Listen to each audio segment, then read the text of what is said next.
Welcome to the series on blessings in 90 days from the life of Obed-Edom. Bible గ్రంథంలో ఒబేదెదోం అనేటువంటి వ్యక్తి 90 దినాల్లో దీవించబడ్డాడు. అతని జీవితం ద్వారా కొన్ని పాఠాలు నేర్చుకోవడానికి మేము అందరికీ కూడా స్వాగతం తెలియజేస్తున్నాను. దేవుని యొక్క పరిశుద్ధ గ్రంథంలో ఒబేదెదోం అనేటువంటి వ్యక్తి గురించి మనం వినగానే మనకు జ్ఞాపకం వచ్చే ప్రధానమైనటువంటి విషయము దేవుని యొక్క మందసము మరియు ఆశీర్వాదం. ఒబేదెదోం అనేటువంటి అతని గృహమందు దేవుని మందసాన్ని ఉంచినప్పుడు 3 మాసాల్లో దేవుడు తన ఇంటి అంతటిని కూడా ఆశీర్వదించాడు. అయితే ఆ ఒబేదెదోం గృహములో మందసం ఎందుకు ఉంచబడింది, ఎందుకు దేవుడు దీవించాడు, ఏ రీతిగా ఆ మందసానికి తన జీవితాన్ని సమర్పించుకుని జీవించాడు అనేటువంటి చాలా విలువైనటువంటి విషయాలు ఈ సిరీస్ ద్వారా దేవుని యొక్క వాక్యం నుంచి నేర్చుకుందాం. I welcome you again for this series on blessings in 90 days from the life of Obededom. ఈ దినమందు ఒక ప్రత్యేకమైనటువంటి అంశాన్ని ఈ యొక్క సిరీస్ ద్వారా నేర్చుకుందాం. మందసపు బాధ్యత ఒబేదెదోంకి ఎందుకు ఇవ్వబడింది? ఒకసారి మందసాన్ని మనం కూర్చి చూసినట్లయితే దేవుడు ఇశ్రాయేలుతో సెలవిచ్చినటువంటి మాట, మోషే కాలంలో ఒక మందసాన్ని బంగారపుతో తుమ్మకరతో చేయబడినటువంటి పెట్టి మీద బంగారంతో పొదగబడి అందులో 10 ఆజ్ఞలు కలిగినటువంటి పలక, అలాగే ఇశ్రాయేలు భుజించినటువంటి మన్నా, అహరోను యొక్క చిగురించినటువంటి కర్ర, వాటన్నిటిని కూడా ఆ పెట్టెలో ఉంచమని దేవుడు సెలవిచ్చాడు. అయితే అది దేవుడు ఏర్పాటు చేసినటువంటి ఒక మందసంగా పరిశుద్ధ గ్రంథంలో మనం చూస్తాం. దేవుని యొక్క మందస్సం అనగానే స్వయంగా దేవాది దేవుడే నివాసం ఉండేటువంటి ఒక స్థలము లేదా నివాసము, ఆయన సన్నిధి, ఆయన ప్రెజెన్స్, ఆయన మన మధ్య ఉన్నాడంటానికి దేవుని యొక్క మందస్సం అనేది ఒక సూచనగా ఉండేది. అయితే ఈ మందసాన్ని ఏలీ కాలంలో ఫిలిస్తీన్లు అనేటువంటి వారు ఆ మందసాన్ని ఎత్తుకుపోయారు. అయితే ఆ తర్వాత ఆ మందసాన్ని అనేక ప్రాంతాలకు తరలిస్తూ వచ్చారు. ఎక్కడెక్కడికి వెళ్ళిందో అక్కడెక్కడ ఆ ప్రాంతాల్లో చాలా మంది ఆ మందసం ఉండటం వల్ల శిక్ష పొందారు. తిరిగి ఆ యొక్క మందసాన్ని అబీనాదాబ్ యొక్క గృహానికి తీసుకొచ్చి అతని గృహంలో ఉంచారు. అయితే దావీదు రాజు అయిన తర్వాత దావీదు ఆలోచిస్తున్నటువంటి ప్రధానమైనటువంటి ఆలోచన ఏంటంటే దేవుని యొక్క మందసాన్ని తన రాజుని పట్టణానికి తీసుకురావాలని చెప్పి ఆలోచన కలిగి ఆ మందసాన్ని తీసుకురావడానికి ఏం చేస్తున్నాడంటే ఆ యాత్ర, ఇక్కడ మనం ఏం చూస్తామంటే మందసం యొక్క ప్రయాణాన్ని మనం చూడగలం. ఆ మందసాన్ని ఒక ఎడ్ల బండి మీద పెట్టుకుని దాన్ని తీసుకువస్తూ ఉన్నాడు. అయితే మార్గ మధ్యంలో ఒక స్థానం దగ్గరికి వచ్చేసరికల్లా ఆ ఎద్దు యొక్క కాలు జారి ఆ దేవుని మందసం అనేది ఆ ఎడ్ల బండి మీద నుంచి పడిపోతుంటే ఉజ్జ అనేటువంటి వాడు చేయి చాపి దాన్ని పట్టుకుపోయాడు.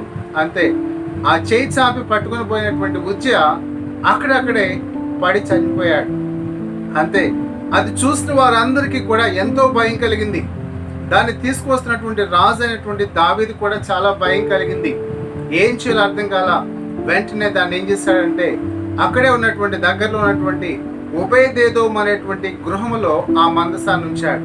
అయితే ఇప్పుడు ప్రశ్న ఏంటంటే ఈ సిరీస్ ద్వారా మనం నేర్చుకునే అంశం, ఈ మొదటి అంశం ఏంటంటే ఈ మందసాన్ని ఒబేదెదోము గృహములో ఎందుకు దావీదు పెట్టాడు, ఆ మందసపు బాధ్యత ఒబేదెదోంకి ఎందుకు అప్పగించబడింది అనే విషయాన్ని చూద్దాం. దేవుని యొక్క పరిశుద్ధ గ్రంథంలోంచి మొదటి దినవృత్తాంతముల గ్రంథము 16వ అధ్యాయము 4 నుంచి 6 వచనాలు మనం చూసినప్పుడు, యెహోవా మందసము ఎదుట సేవ చేయొచ్చు, ఇశ్రాయేలు దేవుడైన యెహోవాను ప్రసిద్ధి చేయుటకును వందించుటకును ఆయనకు స్తోత్రము చెల్లించుటకును లేవీయులలో కొందరిని నియమించుది.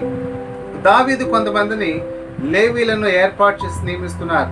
ఆ లేవీయుల్లో ఎవరున్నారంటే ఒబేదెదోము అనేటువంటి ఒక ఆయన ఉన్నాడు.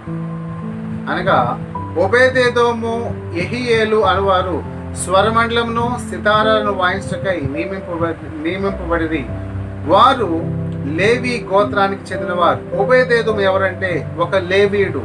ఎందుకు ఈ మందసాన్ని ఆ యొక్క ఒబేదెదోం గృహంలో ఉంచారంటే అతడు లేవీయుడు. ఎందుకంటే దేవుని యొక్క వాక్యానుసారంగా మనం చూసినప్పుడు దేవుని యొక్క మందసం అనేది ఆయన పరిశుద్ధ నిబంధన మందసం, ఆయన సన్నిధి, స్వయంగా దేవాది దేవుడి ఉండే స్థలం.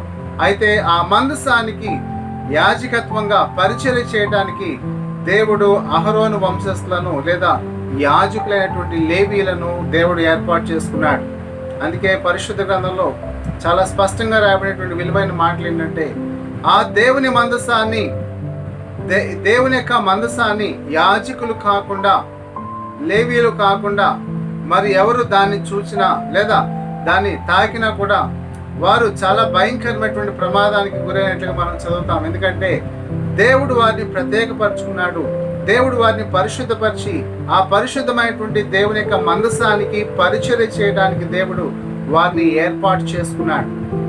కాబట్టి లేవీలైన వారే ఆ యొక్క మందసానికి పరిచర్య చేయవారుగా ఉండాలి. అయితే ఒక దినమంది ఏం జరిగిందంటే, మొదటి సమూయేలు గ్రంథం 6వ అధ్యాయము 19వ వచనము, బెత్షెమెషు వారు యెహోవా మందసమును తెరచి చూడగా దేవుడు వారిని హతము చేసి ఆ జనులలో 50,070 మందిని మొత్తెను. అక్కడ బెత్షెమెషు అనేటువంటి వారు ఏం చేశారంటే, అసలు దేవుని మందసంలో ఏముందా చూద్దామని చెప్పి వారు ప్రయత్నించారు. వాస్తవానికి వారు ఆ యొక్క మందసాన్ని అంటుకోకూడదు, అందులో ఏముందో కూడా చూడటానికి కూడా ప్రయత్నం చేయకూడదు. కానీ ఎప్పుడైతే వారు ప్రయత్నం చేశారో, వారు లేవీయులు కాదు కాబట్టి దేవుని యొక్క కోపం వారి మీద రగులుకొని అనేక మంది అక్కడ మొత్తపడ్డారు. అయితే జ్ఞాపం చేసుకుందాం, ఎందుకు ఒబేదెదోమునే దావీదు ఎన్నుకున్నాడంటే ఒకే ఒక ప్రధానమైన కారణము. మొట్టమొదటిగా అతడు లేవీయుడు, దేవుని చేత ప్రత్యేకించబడినటువంటి ఆ లేవి వంశంలో పుట్టినవాడు కాబట్టి అతడు అక్కడ ఆ యొక్క మందసానికి పరిచర్య చేయడానికి, ఆ మందసాన్ని చూసుకోవడానికి, ఆ మందసం యొక్క బాధ్యత అనేది ఒబేదెదోముకు అప్పగించబడింది. ప్రధానమైన కారణం ఏంటంటే అతడు లేవీయుడు. ఆ ఉజ్జా ఎందుకు చనిపోయాడంటే అతడు అనర్హుడు అంటుకోవడానికి. కానీ ఎప్పుడైతే ఆ మందసము, దేవుని యొక్క మందసాన్ని ఒబేదెదోము గృహంలో ఉంచారో అతని గృహము దీవించబడటం చూస్తున్నాం. ఈ సిరీస్లో ఈ భాగంలో మనం నేర్చుకున్న ప్రధానమైన పాఠం ఏంటంటే, ఎందుకు ఈ మందస్సం అతని గృహంలో ఉంచబడిందంటే అతడు లేవీయుడు, దేవుని చేత పరిశుద్ధపరచబడి ప్రత్యేకించబడి దేవుని యొక్క మందసానికి పరిచర్య చేయడానికి దేవుడు కోరుకున్న వ్యక్తి కాబట్టి అతనికి ఆ బాధ్యత దావీదు అప్పగించాడు. May God bless you. అయితే ఈ సిరీస్లో ఇంకా అనేక విలువైనటువంటి వీడియోలు, చిన్న షార్ట్ వీడియోస్ ఉన్నాయి కాబట్టి మీకు అవకాశం ఉండి ఒకవేళ ఇంకా మందసాన్ని గురించినటువంటి విలువైన విషయాలు నేర్చుకోవాలని ఆశ కలిగినట్లయితే, ఎందుకంటే ఈ మందసం బాధ్యత ఎందుకు అప్పగించబడింది ఈ అంశంలో చూస్తున్నాం. తర్వాత ఒబేదెదోము యొక్క పేరు, అద్భుతమైన పేరు, ఆశ్చర్యకరమైన అర్థం అనేటువంటి ఒబేదెదోము చూద్దాం. తర్వాత పిల్లలకి పేర్లు ఒబేదెదోము వలె పెట్టాలి అనేటువంటి ఒక అంశాన్ని ఉంది, అది కూడా వినగలరు. ఒబేదెదోము కలిగిన గొప్ప తలాంతులను గురించి ఇంకొక వీడియో చూడండి. ఒబేదెదోము పొందిన దీవెనలు ఏంటి, తర్వాత మందసాన్ని చూసి దావీదు భయపడుతున్నాడు, ఒబేదెదోము శ్రద్ధ కలిగి పనిచేస్తున్నాడు, ఒబేదెదోము ఎందుకు ఆశీర్వదించబడ్డాడు, ఇలాంటి అనేకమైన అంశాలు ఈ సిరీస్లో షార్ట్ వీడియో క్లిప్స్ ఉంటాయి కాబట్టి తప్పకుండా చూడండి. దేవుని యొక్క వాక్యం ద్వారా ఆశీర్వాదం పొందండి. May God bless you. Thank you. Amen. Thanks for watching.